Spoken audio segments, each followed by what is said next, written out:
In Fairfax County, there are hundreds of kids who need to stay in a loving home until they can safely return to their own families. We really need more foster parents. Are you curious about becoming a foster parent? Well, keep watching and I'll share 6 steps with you. It's not as hard as it sounds. Step 1. Check us out. Go to fairfaxcounty.gov and type foster care in the search window. Or you can scan the QR code. Just point your phone's camera at the screen and it will take you to the website. You can read all about foster care in Fairfax County and also sign up for Foster Family News, a monthly e-newsletter with lots of stories and information. Step 2. Get more information. Completing the interest form on the website lets the team know that you're interested in learning more. You'll receive a phone call from one of the social workers. They will ask you some questions to get to know you and answer any of your questions. If you seem like you're a good fit, you'll be invited to attend an information meeting to learn about the kids in foster care and the steps to becoming a foster parent. At the end of the information meeting, you'll be invited to complete a registration form so you can continue in the process.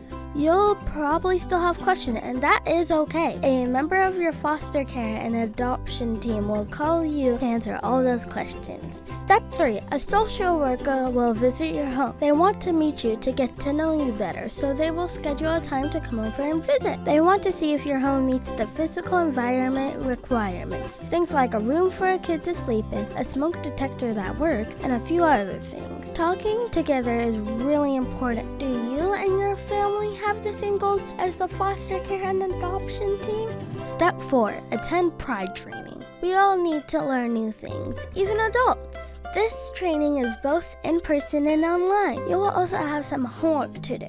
The training will help you understand foster care and give you some skills to be the best foster parent. Step 5. Complete the home study process. I'm sure you've had a job interview, right? This home study process is kind of like that. Your social worker will come visit you and work with you to complete lots of paperwork, including background checks. They have a fancy term for the home study process. It's called a mutual family assessment. It measures your ability to provide basic emotional, developmental, and medical needs. This assessment helps make sure you're ready because being a foster parent is an important job. Step 6. Almost there. Waiting for a placement. This might be one of the hardest parts. You may be contacted at any time to take an immediate placement. This could happen day or night. You won't be alone though. The team will come visit, help you find things you need, and answer any questions. Are you ready? Here's how you connect with Fairfax County. You can send the program an email. Their email address is pretty easy. Be a foster parent at fairfaxcounty.gov. You can call them at 703-324-7639. Or you can fill out the foster parent interest form by scanning the QR code on the screen. I hope you've learned more about becoming a foster parent. You can do it. Anyone can make a difference.